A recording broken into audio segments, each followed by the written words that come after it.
Good morning at welcome back mga kalapatids. Ito nga mga kalapatids, training box natin to. Ito medyo may alikabok na Ayan. Hindi na natin nagagamit to mga kalapatids. Ayan. Pero mamaya mga kalapatids, magbibitaw tayo ng JMA katipu kamuning mga kalapatids. Ito ang bibitaw natin mga kalapatids. Ito mga kalapatids, i-training natin yan. Itong blue bar, tsaka ito mga kalapatids, yan checkered. Tapos ito mga kalapatids, itong hen na to, nabitaw na natin ito ng Santo Tomas, Batangas. Ayan, bibitaw uli natin yan. At ito, ayan, itong nagliblim mga kalapatids, bibitaw natin ng Batangas mamaya pagkapasok natin sa trabaho. Kasi nga panggabi tayo mga kalapatids. Ito lang mga kalapatids, update lang sa YB natin. Ito nung pumitik nga ito mga kalapatids, kinabukasan umuwi ng umaga. Ito yung isang isa pang kapatid, ayan. Tapos ito, hindi pa ganong rumuronda yung puti na yan mga kalapatids. Ito yung isang YB pa natin mga kalapatids. Apat nga ito sila, isang puti, dalawang blue bar, isang checkered. Ito mga kalapatids. Mamaya ipapakita natin yung video natin pagka nag-release tayo ng ibon. Bana?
Mga kalapatids, i-release na natin to.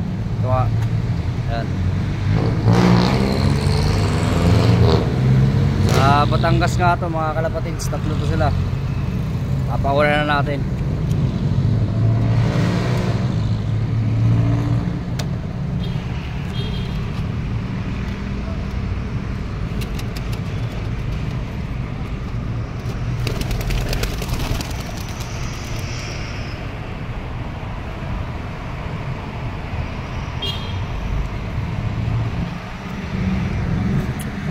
Mga kalapatids,